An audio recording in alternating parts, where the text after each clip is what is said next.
The Book of Boba Fett, Episode 5. So here we are on Episode 5 on a show about Boba Fett, and no Boba Fett in today's episode.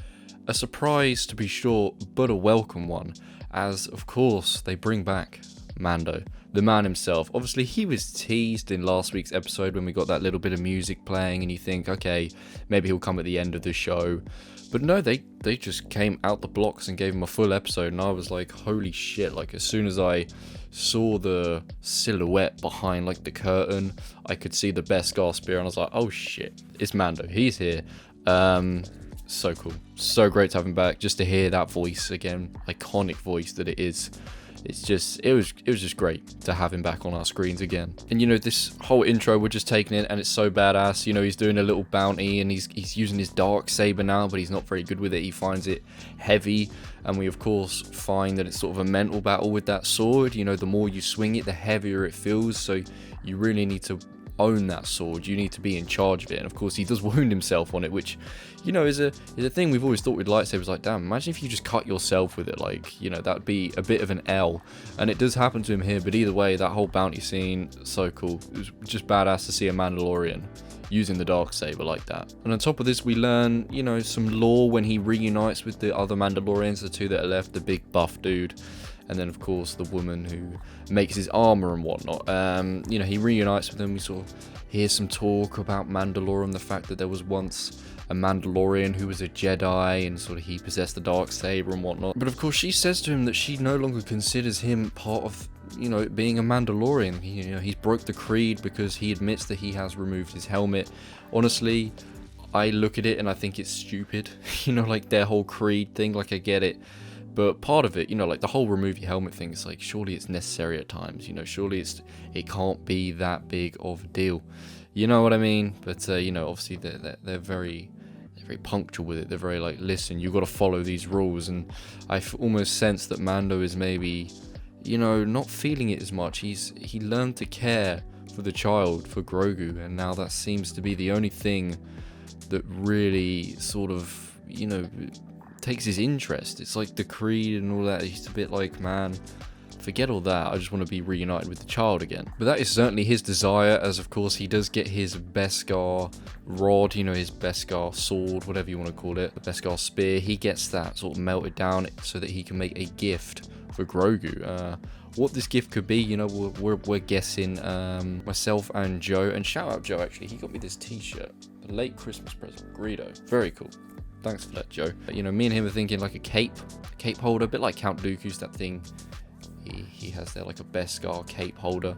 That's probably my best guess. I'm not sure. Something that he'll wear, I imagine, unless he's just made him a little ball, you know, like the one that Grogu liked to play with on the ship all the time, like a little Beskar ball. I'm not really sure, but you know, I'm thinking cape. Now, of course, after all this, we do get a return to Tatooine for Mando, and that means a re-encounter with the weird lady, who's even weirder in this episode. She mentions that she's dated a Jawa, and you know, it was fun, it was funny, but you know, she was pretty extra in this episode today. But you know, I guess that's her character. You know, she's sort of comedy relief, but maybe a little bit excessive at times, but it was fine.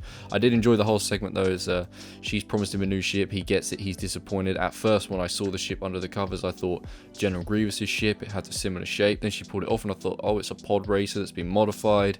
And then I realised it was of course a Naboo starfighter that you see in episode 1. It's cool, really cool ship, very fast ship as we know, and of course we see that when he eventually gets to flying it, and you can tell he likes it a lot. Different from the Razor Crest, which will always be iconic, but really cool ship, and you know, cool replacement for him. And you know, if you played the Jedi Fallen Order game as well, you would notice that during his whole time in the hangar on Tatooine, you'll see a BD droid. Now, whether this is BD-1 from the Jedi Fallen Order game, of course it belongs to Cal Kestis, who is a Jedi. I'm not sure if it's exactly the same one, but she does call it BD, so you know, could be the same one. You never know, but that was a cool little thing. It's nice that we're seeing, you know, droids and aliens and stuff that are being introduced for the first time in games, and then they're getting a little appearance here in TV shows, which is cool. Now, of course, we're thinking, okay, is Boba going to show up like right at the end of the episode? You know, that's why Mando is being shown here, because he's going to get involved in their business. Not Boba, but Fennec shows up, and she says, you listen, we need some muscle, are you in? He's like, hell yeah, man, you don't even got to pay me.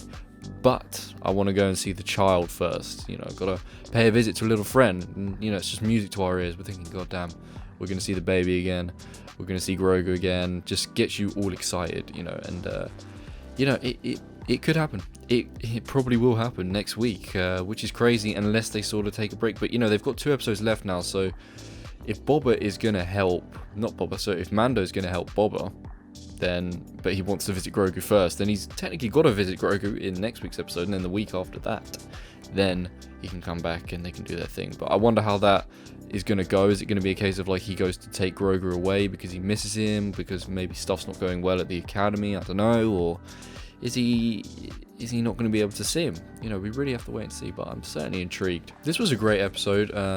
You know, I was surprised that they actually gave him a whole episode. Not disappointed anyway, but just surprised, pleasantly surprised. Of course, this show being the Book of Boba Fett, it's about Boba Fett. You know, it's almost a bit like, whoa, it's crazy that we didn't actually see Boba. It's like a Mandalorian episode, not even the Mandalorian, and you would be a bit, But because this has got 2 of our favorite, you know, 2 of our favorite characters, certainly for me now, even though Mandalorian's relatively new, you know, he's got these 2 characters in, so even though we're taking a break from the title character, it's cool that we're seeing Mando, because this really just felt like an episode of The Mandalorian, because in a sense it was. And that's sort of showing that the Book of Boba Fett is less a spin-off to Mandalorian, but another integral part of this like post-Empire story that they are telling. It's all connected. You know, you can't watch Mandalorian season 1 and 2 and then just watch season 3 when that eventually comes out. You have to watch the Book of Boba Fett as well, and you can't watch the Book of Boba Fett unless you've watched the Mandalorian.